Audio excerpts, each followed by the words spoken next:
శోభన్ బాబు గారి ఆస్తుల విలువ సుమారు 80,000 కోట్ల రూపాయలు ఉంటుందని ఒక మాట ఉంది సార్, నిజమేనా సార్? మన ఇండియాలో ఉన్నటువంటి భూభాగంలో మూడింతలు వాటర్ ఉంటే ఒక పావు సగమే భూమి ఉంది. ఆ భూమి మాత్రం పెరగదు, అలాగే ఉంటుంది. జనాభా పెరుగుతారు కదా, కనుక భూమి వాల్యూ పెరుగుతుంది. ఇట్లాంటి కొన్ని పిచ్చాపాటి మాట్లాడుకుంటుండేవాళ్ళం, సినిమాలు మాట్లాడుకుంటుండేవాళ్ళం అన్నమాట. ఇక వాడు ల్యాండ్ బ్యాంక్ ఎంత ఉందంటే ఆయనకి చాలా పెద్ద ల్యాండ్ బ్యాంక్ ఉంది.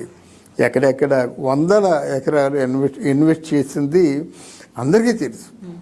100 ఎకరాలు అంటే 1,00,000 రూపాయలకి ఎకరం ఉన్నట్లయితే ఆ ఎకరం ఈరోజు ఒక 4 కోట్లు ఉంటే అలాంటి 100 ఎకరాలు అంటే ఎంత? అంటే మామూలు కాదు. 200 ఎకరాలు కొనుక్కునేవారు. అంటే 200 ఎకరాలకి చూసుకోండి, ఎకరం ఓ 4 కోట్లు వేసుకోండి, 4-5 కోట్లు వేసుకోండి, 200 ఎకరాలు అలా అన్నమాట.